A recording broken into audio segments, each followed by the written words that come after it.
Fiscal 23 was an amazing year. We started faced with incredible inflation. And within the first 3 weeks of the fiscal year, flooding impacted eastern Kentucky like no flood in our history. And we immediately responded by gathering funds and gathering food to make an immediate impact on those affected by that devastating flood. Throughout the course of the year, we figured out how to offset lower TFAT volume than we have seen in over 5 years. And by the end of the year, we gathered and distributed enough food to create some 36 million meals. That's 43.2 million pounds of food. And we did that while raising more money than we've raised at any time in our history, other than the first year of the pandemic when we had a large anonymous gift. But we also did that by looking at our expenses and our revenues and figuring out how to spend $6.4 million on purchase product. Almost 70% more than we expected to spend in fiscal 23. The net result of all of that was more food than we've ever distributed, more produce than we've ever distributed, and amazing programming that impacts the lives of nearly 250,000 people experiencing hunger. One small example that one cannot underestimate the impact of is Service Insights. Over 100,000 people are now registered in our system, and in the past year, we've generated 500,000 acts of kindness through that work. As we begin to think about our future and look back on the amazing impact our results in fiscal 23 had, I can't help but start to think about our new warehouse at 2201 Innovation Drive.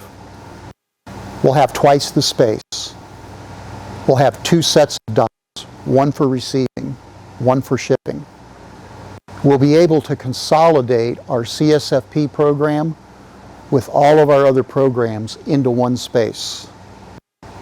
We'll have enough capacity to be able to handle as much as 6 million pounds in a given month, and more than 50% capacity above what we have today.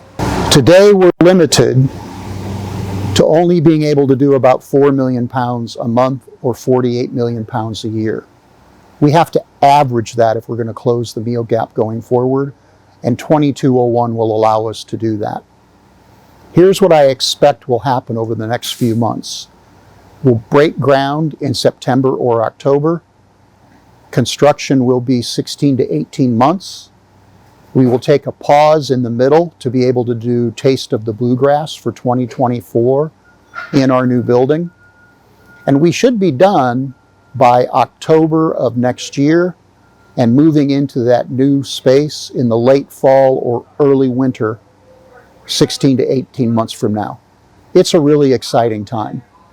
On top of that, we look to expand our mobile pantry program from the 16 to 17 counties that we're in right now to 22.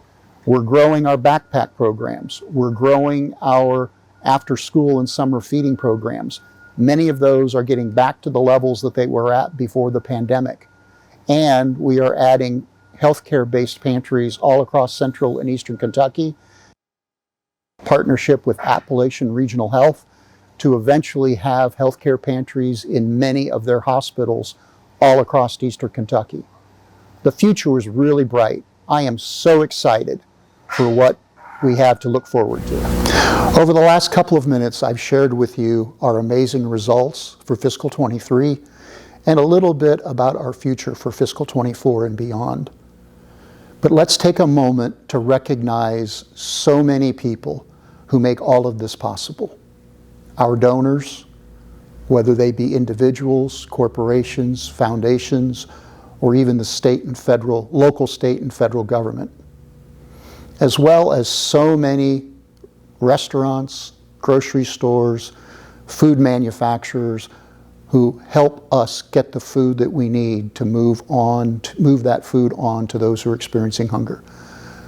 None of these results, none of this future would be possible without those amazing donors and all of the volunteers who help us get the work done.